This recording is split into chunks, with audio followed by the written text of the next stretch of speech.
नमस्कार दोस्तों, आज पीजीटी टीजीटी के इम्पोर्टेंट क्वेश्चन का पार्ट 23 है। इसका फर्स्ट क्वेश्चन है, संगति ना कि असंगति ये प्रमुख सिद्धांत है। तो ये किसका प्रमुख सिद्धांत है? ये वैज्ञानिक प्रबंध का प्रमुख सिद्धांत है। इसका आंसर सही होगा। सेकंड क्वेश्चन है, वैज्ञानिक प्रबंध में टेलर ने प्रयोग किए। क्या टेलर ने प्रयोग किए प्रबंध में? इन्होंने गति, थकान एवं समय के अध्ययन के प्रयोग किए हैं। थर्ड क्वेश्चन है, प्रबंध में पोस्ट कोर्व अवधारणा को दिया है। पूछा जाएगा कि प्रबंध में पोस्ट कोर्व अवधारणा को किसने दिया है? तो ये लूथर गुलिक ने दिया है। एक व्यक्ति का नियंत्रण संसार में सर्वोत्तम होता है, ये कथन किसका है? ये आर वेस्टेट का है। भारत में व्यावसायिक संगठन के स्वरूप की अधिकतम संख्या, तो इसका सही आंसर होगा एकल व्यापार। और क्वेश्चन नंबर 6 है कि कमीशन अग्रिम प्राप्त की प्रकृति है। तो ये कौन सा खाता है? ये व्यक्तिगत खाता है और व्यक्तिगत खाते से संबंधित होता है। जैसे राम का खाता, श्री राम एंड सन्स का खाता, अदत्त वेतन खाता, अदत्त किराया खाता और पूर्वदत्त मजदूरी खाता। ये कोई भी खाता है तो ये आपके व्यक्तिगत खाता होता है।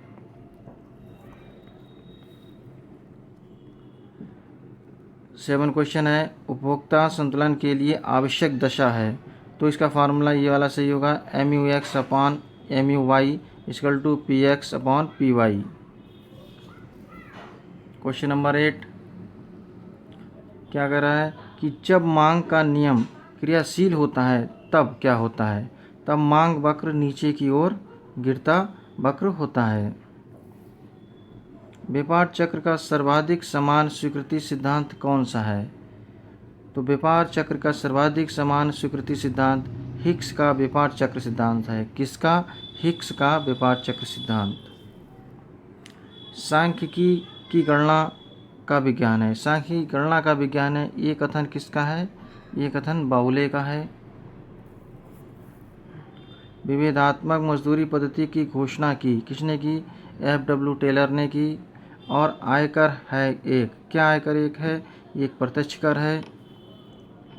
करदाता की निवासीय स्थिति प्रत्येक वर्ष क्या हो जाती है? बदल सकती है। और किसी व्यवसाय की संपत्ति से आशय, किसी व्यवसाय की संपत्ति से आशय क्या होता है कि दायित्व और पूंजी को प्लस कर दिया जाता है। दायित्व यानी लायबिलिटी प्लस कैपिटल। सोपान श्रृंखला यानी स्केलर चेन का सिद्धांत दिया किसने दिया है? ये हेनरी फ्योल ने दिया है। नेक्स्ट पार्ट आपके सामने पार्ट 24। इसका फर्स्ट क्वेश्चन है, फर्स्ट क्वेश्चन क्या है इसका? फर्स्ट क्वेश्चन है कि कीमत प्रभाव बराबर क्या होता है?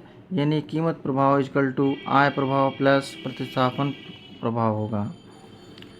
आधुनिक विचारधारा के अनुसार उत्पत्ति ह्रास नियम लागू होता है उत्पत्ति के सभी साधनों पर, और परिवर्तनशील अनुपातों की निम्न 3 अवस्थाएं होती हैं। कौन सी निम्न 3 अवस्थाएं होती हैं?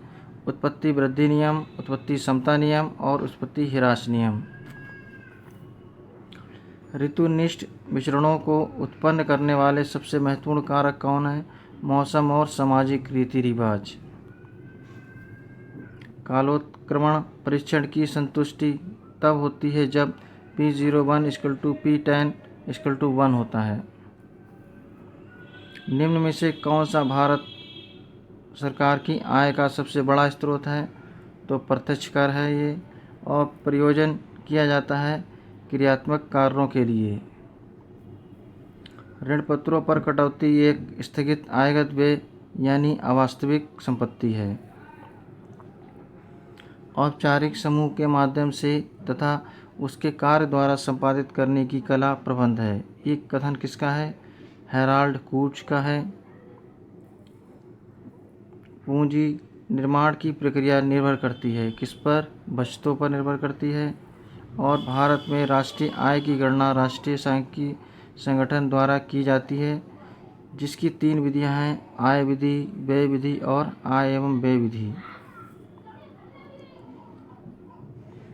कौन सम सीमांत उपयोगिता का नियम के नाम से जाना जाता है? तो गोशन का द्वितीय नियम, प्रतिस्थापन का नियम और तटस्थता का नियम। प्रबंध में मानवीय दृष्टिकोण का प्रतिपादन किसने किया है? तो ये एल्टन मेयो ने किया है। और आयकर अधिनियम 1961 लागू हुआ था, 1 अप्रैल 1962 को लागू हुआ था। दोस्तों ये वेरी इंपॉर्टेंट क्वेश्चन है, पिछले कई वर्षों में टीजीटी पीजीटी में पूछे जा चुके हैं।